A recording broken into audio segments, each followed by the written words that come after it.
বাবার ইজিবাইকের চাপায় প্রাণ গেল ১.৫ বছরের শিশুর। ঝিনাইদহের হরিণাকুণ্ডেও বাবার ইজিবাইকের চাপায় তানহা ১.৫ বছর নামে এক শিশুর মৃত্যু হয়েছে।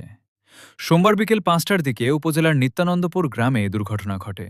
নিহত তানহা ওই গ্রামের মিরাজ হোসেনের মেয়ে। স্থানীয়রা জানান, বিকেলে বাড়ির উঠানে রাখা বাবার ইজিবাইকে তানহা সহ কয়েকজন শিশু খেলছিল।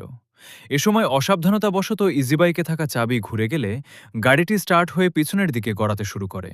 পরিস্থিতি বুঝতে পেরে তানহাসহ অন্য শিশুরা গাড়ি থেকে নেমে দৌড়ে পালানোর চেষ্টা করে। এ সময় তানহা ইজিবাইকের চাকার নিচে চাপা পড়ে গুরুতর আহত হয়। তানহার চাচা রফিকুল ইসলাম জানান, শিশুরা ইজিবাইকে খেলাধুলা করছিল। হঠাৎ গাড়ির চাবি ঘুরে ইজিবাইকটি স্টার্ট হয়ে পিছনের দিকে চলতে শুরু করে। তখন সবাই দ্রুত নেমে গেলেও তানহা গাড়ির নিচে চাপা পড়ে। পরে স্থানীয়রা তাকে উদ্ধার করে ঝিনাইদহ সদর হাসপাতালে নিয়ে যান। সেখানে কর্তব্যরত চিকিৎসক তাকে মৃত ঘোষণা করেন। ঝিনাইদহ সদর হাসপাতালের জরুরি বিভাগের কর্তব্যরত চিকিৎসক ডাক্তার ফারিহা জানান, হাসপাতালে আনার আগেই শিশুটির মৃত্যু হয়েছে। তারপরও হাসপাতালে পৌঁছানোর পর পরীক্ষা নিরীক্ষা করে তাকে মৃত ঘোষণা করা হয়।